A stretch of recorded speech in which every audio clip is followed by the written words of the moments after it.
Yes. ठीक है, तो पहले थोड़ा रिवीजन कर लेते क्विक सी। लास्ट क्लास में या लास्ट चैप्टर हमने क्या देखा, हमने डिस्कस करा EASY, है ना। ई फॉर एनिमी, यानी कि हमारा कौन शत्रु है, हमारा मन। जब नियंत्रण में है तो दोस्त है, और नियंत्रण से बाहर है तो शत्रु है। फिर अष्टांगों का देखा हमने, किस प्रकार से अष्टांगों का पालन करना है, यम नियम आसन वगैरह। फिर सक्सेस एंड फेलियर, कौन कौन अष्टांगों का पालन करने में सक्सेसफुल हुए, कौन कौन फेल हुए, ये देखा हमने। फिर भगवान ने बताया योगी कौन है। योगी नाम अपने सर्वेशाम मत गता अंतर आत्मा नाम श्रद्धावान भजते यो माम सामे युक्तो तमो मता। भगवान ने बताया कि मेरा मत है कि सारे योगियों में कौन सा श्रेष्ठ है, जो कि श्रद्धावान मेरा भजन करता है। अब मेरा भजन क्यों करता है, अब भगवान इस चीज को समझाएंगे कि why me only, why to worship only me. और पहले बता देता हूँ, अगर आप में से कोई देवी देवता का उपासक है, पहले बता देता हूँ, आपके जान पहचान में हो, आप हो, या अभी करते हो, पहले करते थे, जब भी करते हो, आज की क्लास थोड़ी सी आपके लिए ऑफेंडिंग हो सकती है। ठीक है, तो बिल्कुल भी दिल पे मत लेना, क्योंकि आज देवी देवताओं के ऊपर भी कुछ टॉपिक हो सकता है आज हो या नेक्स्ट क्लास में हो। हाँ, नेक्स्ट क्लास में हो डेमी गॉड्स, लेकिन इस चैप्टर के अंदर है। पहले बता देता हूँ, इस चैप्टर के अंदर भगवान ने देवी देवताओं के उपासकों को कम बुद्धिमान बताया है। ठीक है, लेस इंटेलिजेंट क्लास बताया। वो हो सकता है आज के सेक्शन में आए या कल के सेक्शन में आए, लेकिन आएगा जरूर। और भगवान ने ही बताया, मैं नहीं बोलूंगा अपनी तरफ से बना के कुछ। तो इसलिए अगर आप में से कोई देवी देवता का उपासक है, हो सकते हैं मतलब जान पहचान में भी अगर कोई है, अगर वो जान पहचान में है तो उनको नहीं बोलना कुछ भी। आप हो तो सहन करना है इस चीज को, ठीक है, टॉलरेट करना है। तो इसका जो सिनोनिम है, एक्रोनिम है सॉरी, वो है हेड, HEAD, यानी कि हेयरिंग एवरीवेयर एक्सेप्ट और रिजेक्ट डेमीगॉड। हेयरिंग मतलब सुनना, श्रवण करना। एवरीवेयर का मतलब भगवान का तत्व, ये इंपॉर्टेंट सेक्शन है। एवरीवेयर वाला सबसे लंबा भी है और सबसे इंपॉर्टेंट भी। एवरीवेयर का मतलब भगवान सर्वत्र है, और ये भगवान प्रूफ करेंगे इस चैप्टर के अंदर। एक्सेप्ट और रिजेक्ट, यानी कि कौन भगवान को स्वीकार करता है, कौन रिजेक्ट करता है। फिर रहता सबसे कॉन्ट्रोवर्शियल पार्ट, डेमीगॉड्स, देवी देवता। देवी देवताओं का क्या स्थान है भगवान श्री कृष्ण की जुडिशरी के अंदर, वो बताएंगे भगवान खुद ही। तो पहला स्टार्ट करते हैं हेयरिंग। आज का लेक्चर ज़्यादा लंबा नहीं रहेगा, शॉर्ट रहेगा और क्यूट रहेगा। ज़्यादा आपको तत्व और इतना तो समझाएंगे, लेकिन आराम आराम से जाके समझ में आए आपको। कृष्ण में इस वाले श्लोक के अंदर बताते हैं 6.47 के अंदर बताते हैं कि समस्त योगियों में जो योगी उनके विषय में सोचता है, उनके दिव्य प्रेम भक्ति करता है, वो सर्वोच्च है। यानी कि भगवान ने पहले ही बता दिया है कि जो व्यक्ति श्रद्धावान मेरा भजन करता है, वो हर प्रकार के योगियों में सर्वश्रेष्ठ है, हर प्रकार के योगियों में महान है।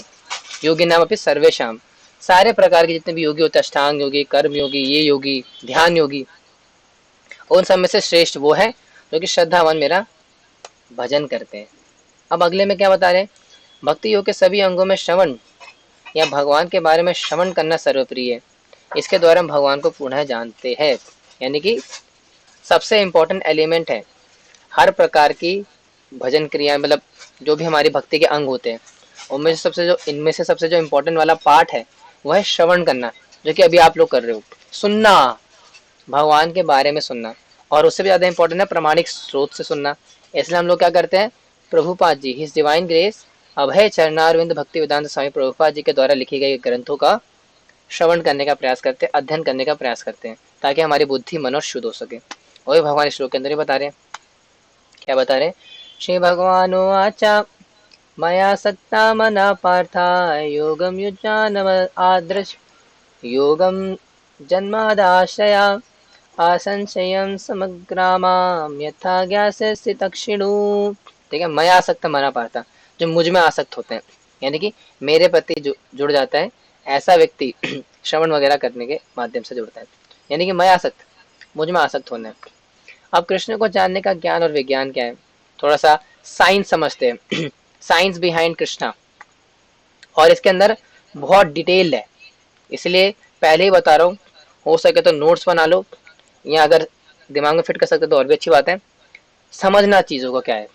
ठीक है, क्या कह रहे हैं यहाँ पे, ज्ञानम तेहम सविज्ञानम इदम वक्ष्याम शेषता यज्ञात्वा नेह भूयोन्या ज्ञात्वा मया विशिष्यते। यानी कि मैं ज्ञान को बताते हैं, अध्याय में विज्ञान, यानी कि कृष्ण अध्याय पहले से लेकर 6 से लेकर 7 है में ज्ञान के बारे में बताते हैं, और अध्याय 2 के अंदर विज्ञान बताया है। कौन से? 20वें से 22वें श्लोक के बीच में। यानी कि भगवान को समझने का ज्ञान और विज्ञान, ये दो अलग अलग चीज़ें हैं, लेकिन साइमल्टेनियसली जुड़ी हुई है। उसको समझने का प्रयास कर रहे हैं हम। वो क्या है? विज्ञान दुर्लभता, दुर्लभ क्यों है ये चीज़? Why it is so rare? तो भगवान बताते हैं, मनुष्यानाहं सहस्रेषु कश्चित् ततते सिद्धये यततमापि सिद्धानां कश्चिन्नामेति तत्त्वता। यानी कि बहुत सारे, सहस्त्रेषु, सहस्त्रों मनुष्यों में से कोई एक होता है जो कि कतति सिद्धये, सिद्धि को प्राप्त करता है। फिर उनमें सिद्धियों में से भी जो सिद्ध व्यक्ति हो चुके हैं, उन सारे सिद्ध व्यक्तियों में से भी जा करके एक व्यक्ति क्या होता है? वेत्ति तत्वता, तत्वों को जान पाता है भगवान के। तो it is very very very very very rare कि भगवान को समझ जाए, भगवान के तत्वों को जान जाए। समझना तो कोई सक नहीं सकता, लेकिन तत्वों को जान जाए, it is very very rare. और पहले वाले सेक्शन में इतना ही था, ठीक है, हेड के अंदर। अब क्या है, ये ज्यादा इंपॉर्टेंट है। एवरीवेयर, हम भगवान हर जगह है, सर्वत्र है। इसकी प्रधानता, इसकी प्रामाणिकता कहाँ पर है, उसको समझने का प्रयास करेंगे। पहले समझते हैं कृष्ण की शक्तियाँ क्या क्या है, उसके बाद चीजें समझ में आएंगी कि कैसे कैसे चीजें होंगी। अब कुछ तत्व आने वाले हैं, नोट करके रखना, चाहे तो स्क्रीनशॉट भी ले सकते हो।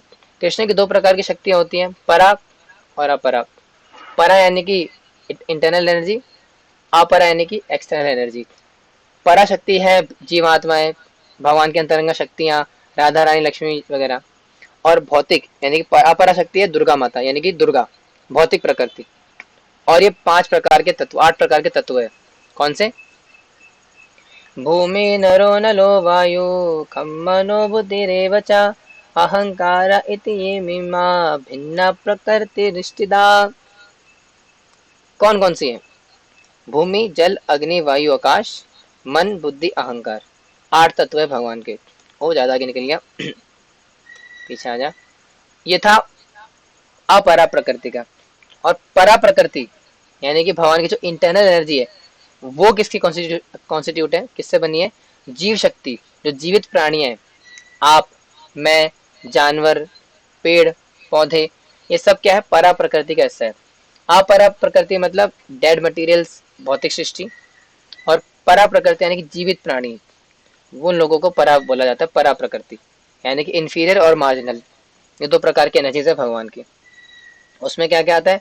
अपरेमिस्तवन्त्यानां प्रकृतिं विद्धि मे परां जीवभूता महाबाहो ये दम धारते जगत।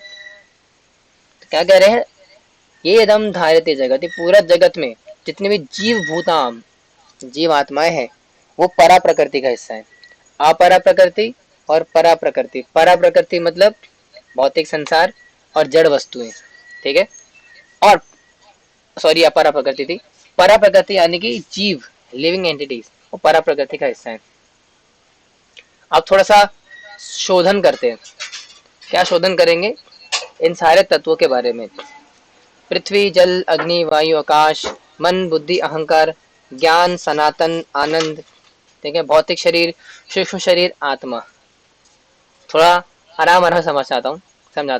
5 प्रकार के तत्व है, फिर उसके अंदर 3 सूक्ष्म तत्व है, मन, बुद्धि और अहंकार।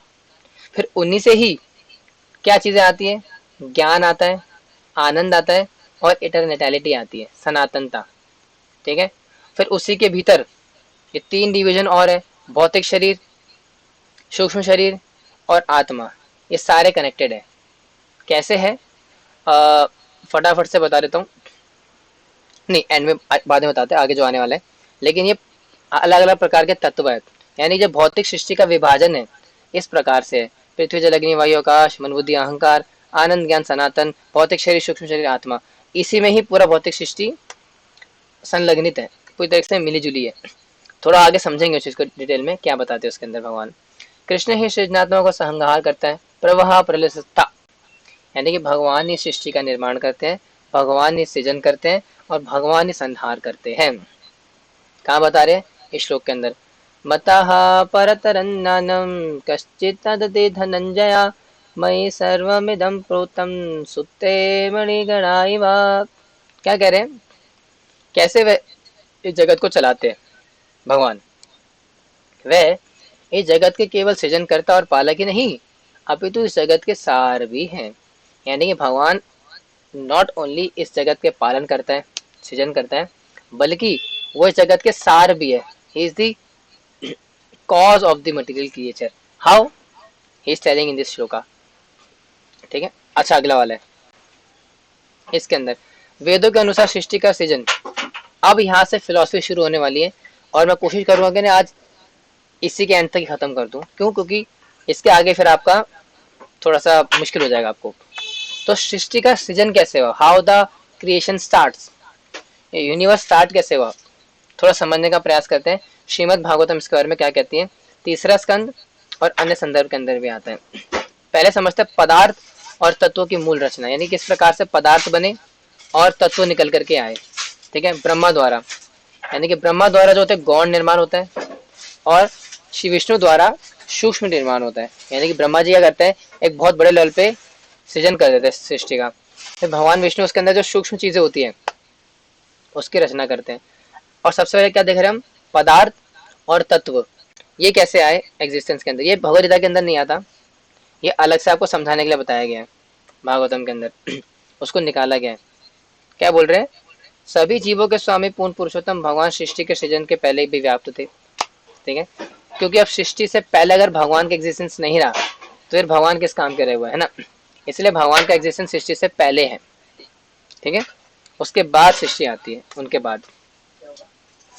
आगे क्या कह रहे हैं ओके, अब देखते हैं भगवान ने किस प्रकार से सृष्टि का विभाजन किया। दो प्रकार से अपने आप को तोड़ा, विभाजन किया, स्वांश और विभिन्नांश।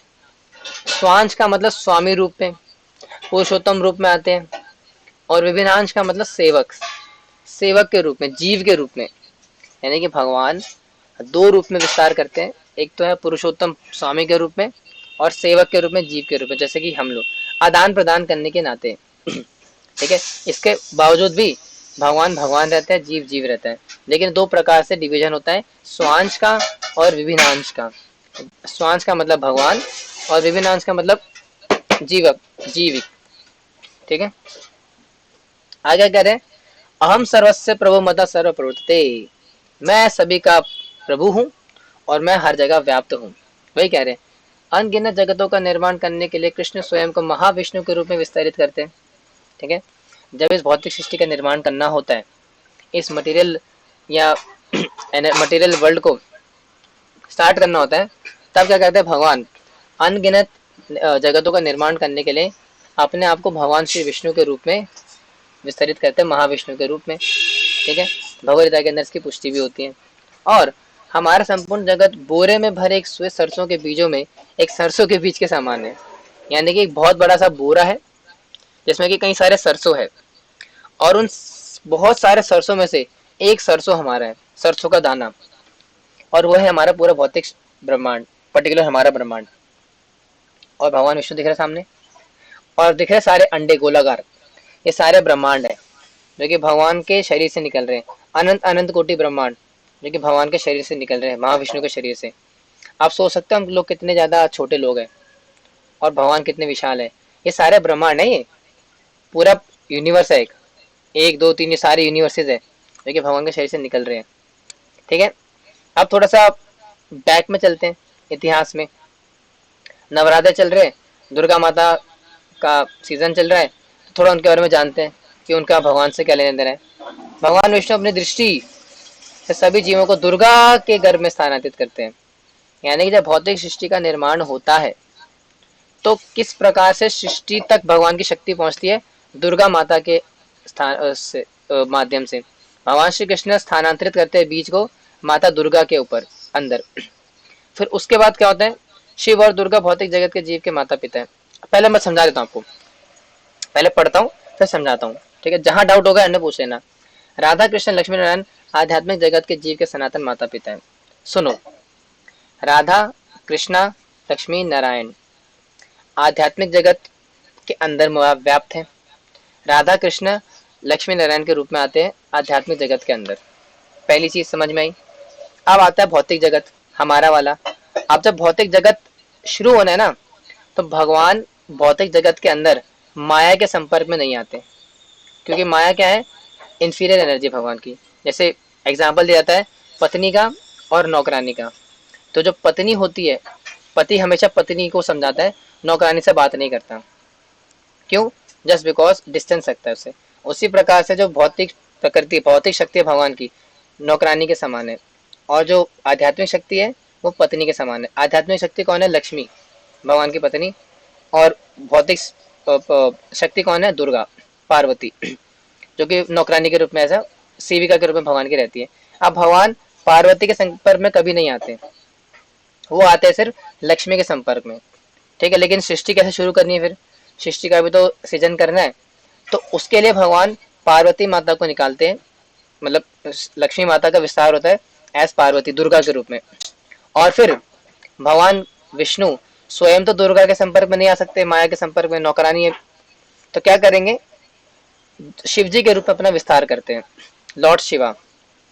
और वही लॉर्ड शिवा संपर्क में आते हैं माता दुर्गा के। और जब भौतिक सृष्टि का निर्माण होता है, तब क्या करते हैं? भगवान दृष्टिपात करते हैं, क्योंकि भौतिक सृष्टि बन चुकी है लेकिन उसमें जान नहीं है, निर्जीव है वो। तो क्या करते हैं भगवान? भगवान अपना दृष्टिपात करते हैं भौतिक सृष्टि यानी कि दुर्गा के ऊपर। और जब दुर्गा के ऊपर दृष्टिपात हो रहा होता है, तो भगवान का दृष्टिपात इतना तीव्र है कि दुर्गा या भौतिक प्रकृति उसको झेल नहीं सकती। तो उस केस के अंदर क्या होता है? भगवान स्वयं शिव जी के रूप में उस भौतिक जो दृष्टिपात है भगवान का, सॉरी भौतिक नहीं, जो भगवान का दृष्टिपात है, भगवान का विजन है, ग्लैंस है, उसको एक्सेप्ट करते हैं और उसके माध्यम से भौतिक सृष्टि में डालते हैं, यानी दुर्गा में। और इसी प्रकार से शिवलिंग की स्थापना होती है। समझ रहे हो? शिवलिंग देखा आपने, ऊपर से वो पत्थर होता है, मतलब पत्थर तो नहीं बोलते उसे, ऊपर से होता है ना ऐसा हिस्सा, नीचे जो होता है सेक्शन होता है, वो क्या रिप्रेजेंट करता है? भगवान का ग्लैंस आता है दुर्गा के ऊपर, लेकिन दुर्गा से पहले शिव जी के रूप में भगवान खुद ही उसको एक्सेप्ट करते हैं। फिर उसी के माध्यम से कटोरा जो बना होता है ना, कि कटोरा जैसा, उसके हिसाब से पूरी सृष्टि में आता है वो। थोड़ा मोटा मोटा समझ जाओ, ज्यादा डिटेल में समझ में नहीं आएगा, लेकिन इसी प्रकार से चीजें होती है। भगवान दृष्टिपात करते हैं दुर्गा के ऊपर, लेकिन दुर्गा से पहले शिव जी के रूप में शिव जी उसको स्वीकार करते हैं दृष्टिपात को। फिर दुर्गा के संपर्क में आकर के दुर्गा तक पहुंचाते हैं, जो कि भौतिक प्रकृति है, तब जाकर के सृष्टि चलन में आती है। मोटा मोटा समझ लो यार, इससे ज्यादा नहीं समझा सकता, बाद में पूछ लेना एंड में। क्या बता रहे भगवान? भगवान कृष्ण शक्तिमान है, राधा रानी उनका अंतरंगा शक्ति है, और दुर्गा शक्ति उनकी बहिरंगा शक्ति है। ठीक है, internal energy is Lakshmi, external energy is Durga. अब दुर्गा क्या है? जेलर के समान है। जैसे जेलर होता है ना, क्या करता है? सजा सजा सुनाता है, हंटर लगाता है। तो वैसे दुर्गा देवी भी क्या है? माया शक्ति के रूप में सबके हंटर लगाती है। बैंड बजा रखे सबके, आपकी मेरी इसमें कोई शक तो नहीं, सबकी बैंड बज रही है, वो माया शक्ति का काम है, सबकी बैंड बजाना। भगवान की एक्सटर्नल एनर्जी है, और लक्ष्मी तो इंटरनल एनर्जी है ही। ठीक है, अब सृजन के समय में क्या होता है? सारे अंडे, आपको पता है ब्रह्मांड, ब्रह्मा जी का अंडा है, इसलिए उसको ब्रह्मांड बोलते हैं। ठीक है, तो सारे अंडे रूपी जगत एक दूसरे के साथ इकट्ठे होते हैं। सारे जितने भी अंडे हैं सारे एक साथ इकट्ठे हो रखे हैं। अब 5 तत्वों से उनका आवरण बना है। अब 5 लेयर्स है 5 तत्वों की उसके आवरण से बना है। अन्य 24 तत्व अविभाजित और निष्क्रिय है। तो बाकी के 24 तत्व है, कौन से भी आने वाले हैं, वो अभी स्टेबल है, मतलब अभी रिएक्शन में नहीं आए, एक्शन में नहीं आए। ठीक है, इस स्थिति को प्रधान कहते हैं, और इस स्थिति क्या है? प्रधान कहलाती है। ठीक है, सारे अंडे अभी निष्क्रिय हैं, 5 तत्व से आवृत हैं, और 24 तत्व अभी विभाजित नहीं हुए, और इस पर्टिकुलर स्थिति को क्या बोलेंगे? प्रधान। तो ये पहला प्रधान बनता है ऐसे। ठीक है, ये भागवत के अंदर आता है, गीता के अंदर नहीं है, इसे थोड़ा मुश्किल लग रहा है आपको ठीक है, फिर जड़ पदार्थ का सृजन होता है इस प्रकार से। काल का घटक सुप्त शक्ति में प्रवेश करता है। अब थोड़ा सा लैंग्वेज ऐसी तो इसलिए मुझे माफ कर दीजिएगा, लेकिन यही है। अब काल का घटक जो काल शक्ति है भगवान की, काल शक्ति आती है, और क्या लिखा पहले पढ़ लेते हैं टेक्स्ट, आपको समझ में आएगा। जिस प्रकार पुरुष से गर्भ धारण किए बिना कोई स्त्री संतान उत्पन्न नहीं कर सकती, उसी प्रकार ये प्रकृति काल रूपी भगवान से गर्भाधान किए बिना कुछ भी उत्पन्न नहीं कर सकती। वही बताया मैंने, जिस प्रकार से स्त्री है बिना पुरुष के, जब तक वो भी स्थानांतरित नहीं करता स्त्री के गर्भ में, तब तक संतान उत्पत्ति नहीं हो सकती।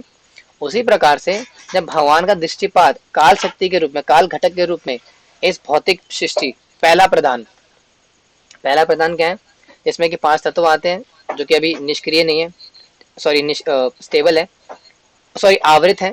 ठीक है, आवृत करा हुआ किसको, सारे अंडों को, ब्रह्मांड के अंडों को 5 तत्वों से आवृत है, और 24 तत्व अभी स्टेबल्ड है। लेकिन जब भगवान का दृष्टिपात होता है तब जा करके ये सारी चीजें एक्शन में आती है, तो पहला प्रधान बनता है। ठीक है, थोड़ा सा मुश्किल तो नहीं हो रहा है? हो भी रहा है तो बता देना, मैं थोड़ा और प्रयास करूंगा कि इसको करने का, लेकिन फिलॉसफी है भी क्या करे। फिर जगदंडों में विराट रूप का प्रकटीकरण। अब इसी अंडों में, ब्रह्मांडों के अंदर, हर एक ब्रह्मांड के अंदर भगवान का एक्सपेंशन आता है विशालकाय रूप में। ठीक है, जब भगवान की इच्छा के अनुसार 23 मुख्य तत्व क्रिया करने लगे तब भगवान के विराट रूप की उत्पत्ति होती है। अब हमने क्या देखा, वो जो 24 तत्व थे जब वो निष्क्रिय अवस्था में थे, लेकिन जब भगवान का दृष्टिपात हुआ तो क्या हुआ, सारे तत्व एक्शन में आए। ठीक है, और जितने भी अंडे थे वो एक्शन में आए, और भगवान क्या हुआ, भगवान का क्या हुआ, भगवान का एक विराट रूप निकल करके आया, जो कि आई थिंक गर्भोदक्षाय विष्णु के रूप में है, जहां तक मुझे पता है। और इस प्रकार से सारे तत्व आए। एक एक करके समझते हैं। मुश्किल तो नहीं रह जाता, थोड़ा सा हैवी है, आई नो, थोड़ी सी हैवी फिलोसफी, मैंने पहले कहा था हैवी है फिलोसफी, तो कोई बात नहीं, थोड़ा समझने का प्रयास कीजिए। हाँ हैवी हो रहा है, आई नो, थोड़ा सा मुश्किल हो जाएगा। ठीक है, मैं बीच में रोक दूंगा। ठीक है, अगर आप बोलेंगे तो मैं, हाँ ठीक है, कोई बात नहीं, थोड़ा कर लेंगे फिर इसका रुकेंगे। मैं समझाते समझाते चलूंगा, जल्दबाजी करके सिलेबस नहीं भगाना है, समझाना भी है। ये चीज समझ में आ जाएगी तो मजा आएगा। अब ठीक है, महाविष्णु, महाविष्णु है, अभी मैंने क्या बताया, भगवान श्री कृष्ण अपना विस्तार करते हैं महाविष्णु के रूप में। क्यों करते हैं, सृष्टि की रचना करने के लिए। अब वही महाविष्णु जो कि स्वांश है, स्वांश और विभिन्नांश, दो प्रकार से सृजन होता है। स्वांश का मतलब भगवान विष्णु पूर्ण पुरुषोत्तम के रूप में आते हैं, और विभिन्नांश का मतलब भौतिक, मतलब जीव आत्मा के रूप में। अब स्वांश आता है, स्वांश का मतलब पुरुषोत्तम रूप में। जब भगवान श्री कृष्ण महाविष्णु के रूप में विस्तरित है तो 3 शक्तियां प्रधान आती है, काल, कर्म और स्वभाव। काल आता है, समय आएगा, कर्म आएंगे, कर्म यानी कि जो कार्य करना है, रजोगुण, रजोगुण के बाद इन्फ्लुएंस में कार्य, और स्वभाव, प्रकृति आएगी, किस प्रकार से एक्शन करना है। फिर उसी के माध्यम से जो कर्म है, कर्म के अंदर भौतिक प्रकृति आती है, प्रधान आता है, पहला प्रधान। अभी मैंने क्या बताया था, पहले प्रधान के अंदर क्या है, 24 प्रकार के तत्व है, 5 प्रकार के तत्व है जिससे कि आवृत है भौतिक ब्रह्मांड। लेकिन उससे पहले काल, क्रम और स्वभाव, 3 प्रकार के तत्व पहले से हैं। उसमें से कर्म में से जो कर्म तत्व है उसमें से भौतिक प्रकृति आती है, पहला प्रधान आता है। ठीक है, और भौतिक प्रकृति में से 3 गुण निकल के आते हैं जो कि निष्क्रिय अवस्था में से, सतोगुण, रजोगुण, तमोगुण। ठीक है, पहले प्रधान की भौतिक प्रकृति में। ठीक है, भौतिक प्रकृति जो पहला प्रधान है उसमें 3 तत्व आए। ठीक है, आप उसमें से 3 तत्वों में से जो कि अमिश्रित है, अभी उसमें मिश्रण नहीं हुआ है, तो उसमें मिश्रण होता है महत तत्व का, महत तत्व का। ठीक है, महत तत्व के अंदर 2 तत्व आते हैं, एक है सूत्र तत्व और एक महत तत्व, जो कि सतोगुण से होता है, और सूत्र तत्व यानी कि रजोगुण। अभी पहले क्या था, पहला प्रधान है। ठीक है, भौतिक प्रकृति, उससे 3 गुण निकले। ठीक है, लेकिन निष्क्रिय अवस्था में थे, अभी मिश्रित नहीं है। लेकिन जब वो महत तत्व के मिश्रण में आते हैं, महत तत्व किसका बना है, सत्वगुण, रजोगुण, महत तत्व और सूत्र तत्व, रजोगुण और सतोगुण। अब जब भौतिक प्रकृति जो पहला प्रधान है उसमें से जो 3 गुण है जब महत तत्व के संपर्क में आते हैं तो अहंकार की उत्पत्ति होती है। जब सतोगुण, जब बुद्धि है सतोगुण से दूषित होती है तो अहंकार बनता है। ठीक है, भौतिक प्रकृति जो कि पहला प्रधान है जब महत तत्व के संपर्क में आता है तो अहंकार का निर्माण होता है। फिर जब अहंकार का निर्माण हो गया तो वही 3 गुण जो कि पहले प्रधान में निष्क्रिय अवस्था में थे वो अब आकर के विभाजित हो जाते हैं सत्व, रजस और तमस, सतोगुण, रजोगुण और तमोगुण के अंदर। तब होता है जब वही 3 निष्क्रिय गुण जो कि पहले प्रधान के अंदर मौजूद है भौतिक प्रकृति के अंदर, जब उसके अंदर महत तत्व का मिश्रण होता है तब महत तत्व मिल करके और सूत्र तत्व मिल करके अहंकार का निर्माण करते हैं। और फिर उसी अहंकार के निर्माण होने के बाद सत्व, रज और तम, ये तीन प्रकार से डिविजन्स होते हैं, सतोगुण का, रजोगुण का और तमोगुण का। अब सतोगुण के अंदर क्या होता है, कर्ता आता है, यानी कि ज्ञान शक्ति, आई कैन डू। सतोगुण के प्रभाव में आकर के ज्ञान शक्ति आती है और उसको क्या बोलते हैं, आदिदेव। आदिदेव आता है उससे। क्या होता है बाद में बताते हैं, पहले समझो इस चीज को, ठीक है।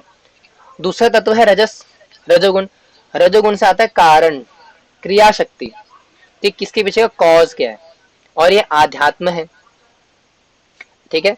और तमस, तमस यानी कि कार्य द्रव्य शक्ति, जो कि अधिभूत है, यानी तमस में से कार्य शक्ति निकलती है, द्रव शक्ति, डिस्ट्रॉय करने की शक्ति आती है। और इसके तीन डिविजन निकलते हैं, उसके तीन नाम है, अधिदैव, आध्यात्म और अधिभूत।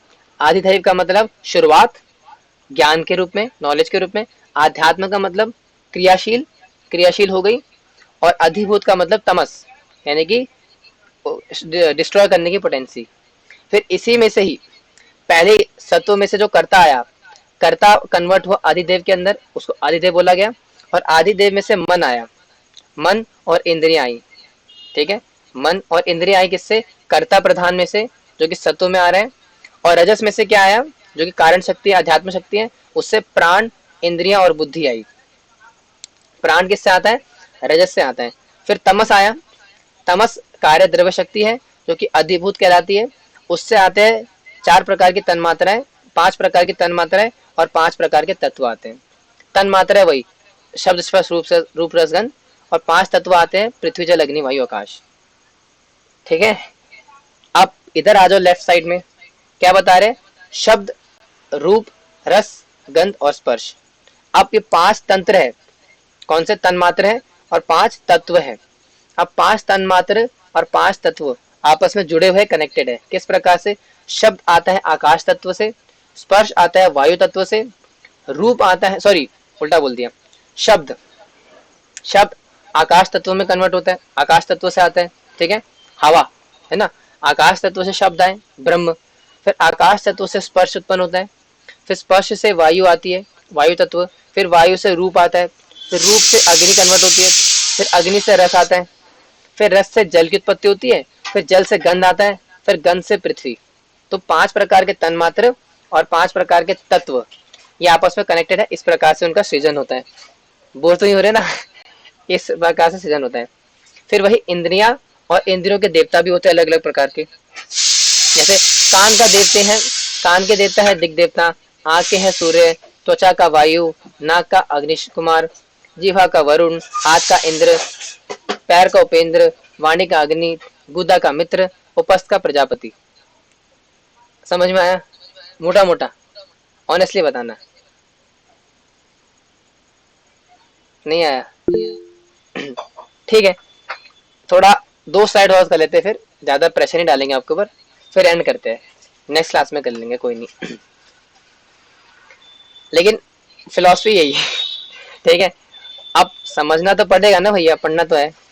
तो महतत्व के भीतर का क्या, अंदर क्या है, महतत्व कैसे आते हैं, महतत्व क्या होता है, विराट पुरुष, इंद्रियां और इंद्रिय विषय प्रकट करते हैं, कौन, महतत्व से आता है, ठीक है। थोड़ा समझते हैं चीज को, महतत्व के बारे में। अब महतत्व कौन था, जो पहला प्रधान था, याद है, पहला प्रधान भौतिक प्रकृति। तो पहले प्रधान की जो भौतिक प्रकृति थी, उसके अंदर तीन गुण है जो कि निष्क्रिय अवस्था में है। और वही तीन गुण जो निष्क्रिय अवस्था में है, वो जब महत तत्व के संपर्क में आते हैं तो मिथ्या अहंकार बन के सत्व रज तमो में कन्वर्ट होते हैं।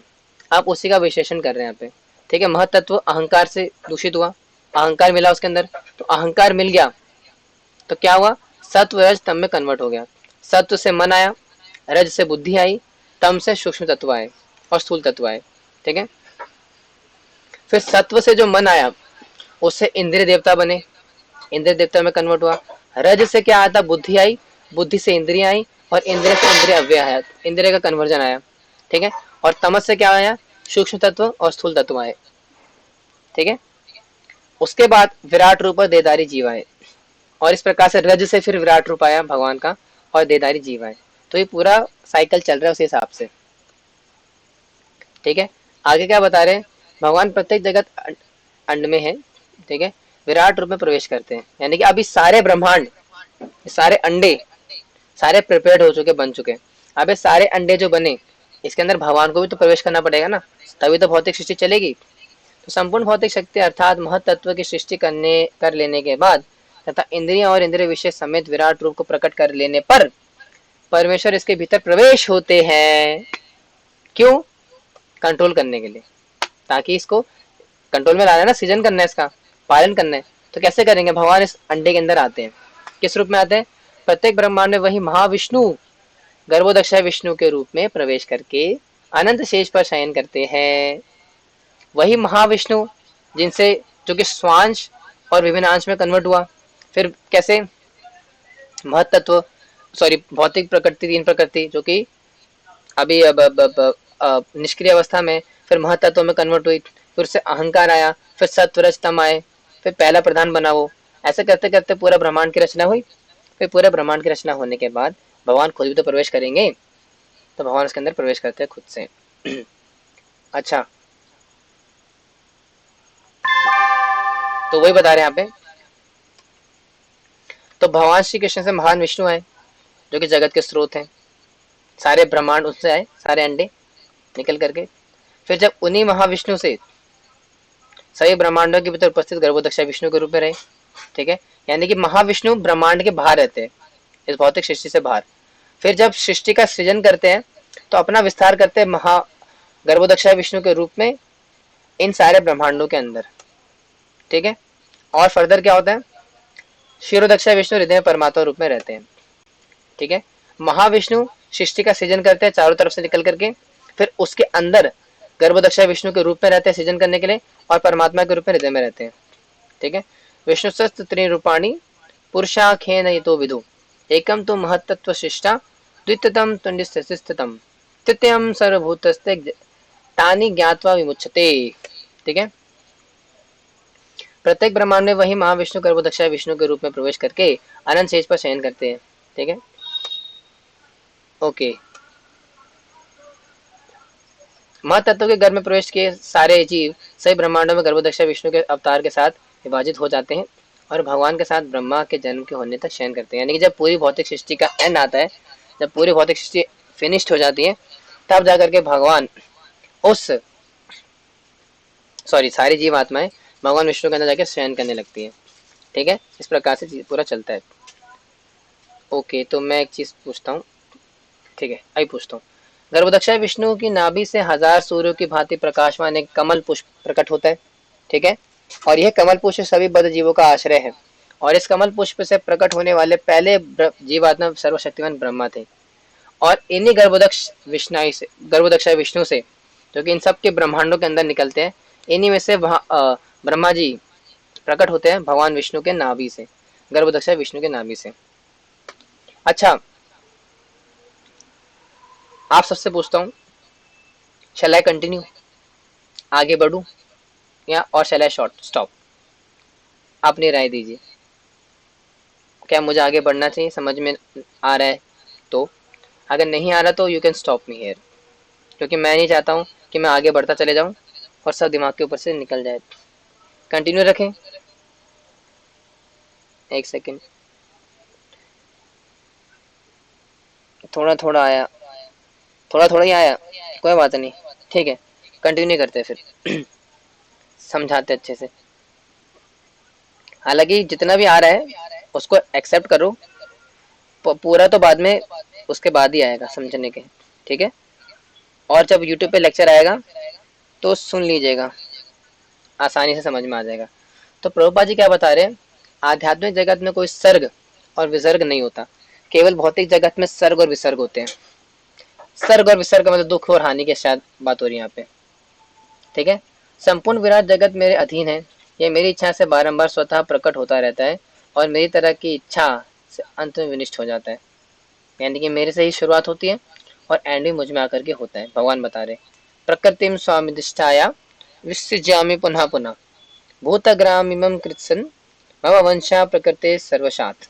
यानी कि मैं ही प्रकृति का सृजन करता हूँ और मुझ में ही भौतिक प्रकृति आकर के विनिष्ट हो जाती है, विलीन हो जाती है। मैं प्रत्येक लोक में प्रवेश करता हूँ और मेरी शक्ति से सारे लोग अपनी कक्षा में स्थित रहते हैं। मेरी ही वजह से हर प्रकार के लोग स्थित रहते हैं। आपने अक्सर सुना होगा ना, साइंस के अंदर बोलते हैं कि ये फलाना प्लेनेट है, सूर्य के चक्कर लगाता है, घूमता है, अपने आप घूम रहे हैं क्या? सवाल तो ये उठता है। नहीं भैया, भगवान कृष्ण अपना विस्तार करके बैठे हैं और उनकी शक्ति से ही ये सारे प्लैनेट्स अपने रोटेशन में घूम रहे हैं। भगवान कृष्ण की शक्ति के कारण, कोई इसके पीछे वो नहीं है, रैंडमली नहीं है।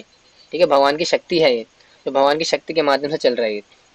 ठीक है, नास्तिक लोग इसको नहीं मानते, लेकिन हमारे सिद्धांत के अंदर ये चीज़ है। और वही भगवान भी बताते हैं, यदि भूत मतस्तत्वम श्रीमदुर्जातमेव वा तत्वदेवान गच्छत्तम माम तेजोम संशम बभयम। तुम जान लो कि सारा ऐश्वर्य, सौंदर्य तथा तेजस्वी सृष्टियां मेरे तेजस के एक स्फुलिंग मात्र से अद्भुत होती है। यानी कि सारा भौतिक प्रकृति जो इतना सौंदर्यवान है, रूपवान है, तेजवान है, वो मेरा एक स्फुलिंग मात्र है बस, मेरे सौंदर्य का, मेरे प्रकाश का जस्ट अ पिंच, पिंच नहीं बोलते, मतलब एक स्पार्क है, very little spark of my self. इतना भगवान का सौंदर्य है, इतना रूप है, जैसे एक स्पार्क मात्र है। तो सोचो भगवान कितने सुंदर होंगे, इमेजिन भी नहीं कर सकते हम, कितने ज्यादा है भगवान। ठीक है, तो कृष्ण सभी विष्णु के अवतारों के स्रोत हैं। बड़ा कंट्रोवर्शियल है, हमेशा बहस होती है उसके ऊपर, लेकिन हम तो खुल्लम खुल्ला बोलते हैं, क्योंकि हमारे आचार्यों ने बताया कि भगवान श्री कृष्ण से ही सारे विष्णु अवतार आते हैं, विष्णु स्रोत आते हैं। अगर किसी को कन्फ्यूजन हो तो वो वाली लीला पढ़ सकते हैं, ब्रह्म विमोल लीला है, तानी कौन सी लीला है, नहीं, जिसमें कि भगवान विष्णु सारे आकर के, अवतार आकर के भगवान के साथ आदान प्रदान करते हैं, कृष्ण के साथ, भागवतम के अंदर आती है। भगवान विष्णु सभी जगतों के स्रोत हैं। ठीक है, इसे हम डिस्कस कर लिए, सही ब्रह्मांड में उपस्थित हैं, और गर्भोदक्षा विष्णु के रूप में, और परमात्मा रूप में है शिवदक्षा विष्णु के रूप में। ठीक है, माँ विष्णु के लाखों ब्रह्मांड उत्पन्न होते हैं जो भगवान कृष्ण के अंश मात्र है। यानी कि भगवान विष्णु के शरीर से जो लाखों करोड़ों ब्रह्मांड की उत्पत्ति हो रही है, वो भगवान श्री कृष्ण के अंश मात्र है। तो सोचो भगवान श्री कृष्ण का क्या तत्व होगा। वो भगवान विष्णु जिनके शरीर से हमारे वाले ब्रह्मांड जैसे, हमारे वाले से भी कई गुना बड़े अनंत कोटि ब्रह्मांड निकल रहे हैं, अब वो भगवान विष्णु केवल अंत अंश मात्र है भगवान श्री कृष्ण के। तो भगवान श्री कृष्ण का क्या तत्व होगा, we just can imagine, can't even imagine. तो भगवान श्री कृष्ण का जो तत्व है, it is very very very very intrinsic. 14 लोग आते हैं, आपने पहले सुना होगा, ऊपर के, मध्य में 7 और नीचे के 7। आई थिंक यहाँ पे दिया भी हुआ है। ठीक है, ये दिए हुए हैं, फटाफट से देखते कौन कौन से हैं। हाँ, पाताल लोक, पाताल, रसातल, तलातल, महातल, सुतल, अतल, हमारा लोक भूलोक, भूलोक, स्वरलोक, महरलोक, जनलोक, तपलोक, सतलोक। देयर आर 40 प्लानिटरी सिस्टम्स, 7 नीचे 7 ऊपर। हम कहाँ रहते हैं, बीच में रहते हैं, भूलोक के अंदर, यानी कि पृथ्वी, भू यानी कि भू यानी भूमि, भूमि वाले जगत में। इसके अलावा 7 ऊपर है, सत्यलोक, तपलोक, जनलोक, महरलोक, स्वर्गलोक। ठीक है, नीचे अतल, सुतल, महातल, तलातल, रसातल, पताल, जहाँ पे किसी को जाने की इच्छा नहीं है। ठीक है, तो 7 ऊपर 7 नीचे है, और अलग अलग सुकृति के हिसाब से, अलग अलग कर्मों के हिसाब से लोग अलग अलग प्लैनेट्स में जाते हैं। इसके ऊपर अभी नहीं जाएंगे, ये तो बहुत बड़ी वीडियो निकल जाएगी हमारी, और मुझे भी ज्यादा पता नहीं इस बारे में, तो मैं क्या बताऊंगा। ठीक है, तो 7 ऊपर 7 नीचे। आप शिव दक्षा विष्णु तो तृतीय विष्णु है। ठीक है, 14 लोगों के श्वेत द्वीप में दुग्ध सागर पर शयन करते हैं। यानी कि अब शिवदक्षा विष्णु जो है वो तीसरे नंबर के विष्णु है, पहले महाविष्णु, दूसरे गर्भदक्षा विष्णु, तीसरे शिवदक्षा विष्णु है। वो क्या करते हैं, इन 14 लोगों से परे रह करके एक दूध के सागर में शयन करते हैं, श्वेत द्वीप दूध के सागर में शयन करते हैं, और सारे देवी देवता आकर के उनके अमृत का पान करते हैं, रस का पान करते हैं, और वे परमात्मा रूप में सभी जीवों के हृदय में और सभी परमाणुओं के मध्य की जगह में स्थित रहते हैं। यानी कि हर लिविंग एंटिटी के हृदय में परमात्मा रूप में रहते हैं, और हर परमाणु के मध्य में स्थित रहते हैं। एटम्स के अंदर भी है, not even in living entities but also in atoms as well. ठीक है, तो भगवान हर जगह है, इस बात की पुष्टि मिलती है। और शिवदक्षा विष्णु परमात्मा के रूप में विस्तार करके सभी जीवों के हृदय में स्थित रहते हैं। हम सब जानते हैं भगवान हमारे हृदय में है, परमात्मा रूप में। भगवान अभी 11 9 चैप्टर के अंदर कंफर्म भी करेंगे इस बात को। नहीं, ईश्वरा सर्वभूतानां हृदय अर्जुन तिष्ठति, 9 चैप्टर है, 11 चैप्टर के अंदर इसको कंफर्म करेंगे। फिर क्या बोलेंगे, सर्ग और विसर्ग। सर्ग मतलब सर्ग की समाप्ति, पदार्थ और तत्वों की मूल रचना। किस प्रकार से सर्ग की समाप्ति होती है और पदार्थ और तत्वों की रचना होती है। भाग 2, पहला भाग ये था। भाग 2 में ब्रह्मा जी के द्वारा गौण सृष्टि किस प्रकार से होती है। ठीक है, तो सर्ग वस्तुओं के स्रोत कौन कौन से हैं, ये सारे हैं। शिव जी, ब्रह्मा जी, सूर्य, सरस्वती, हनुमान जी, गणेश जी, दुर्गा और नारद मुनि। ठीक है, तो आई थिंक हम कहाँ तक पहुंचे हैं, लेट मी सी, क्योंकि मुझे ऐसा लग रहा है हाँ पहुंच गए ऑलमोस्ट, विद इन 5 मिनट्स हम अपने टारगेट तक पहुंच गए। ठीक है, तो जस्ट वेट फॉर 5 मिनट्स। आज हमारा 50 का टारगेट था स्लाइड्स का, कंप्लीट होने वाला है। इसके बाद आपके भर भर के जो डाउट्स होंगे भी एंड में लेंगे। तो ये सारे स्रोत हैं।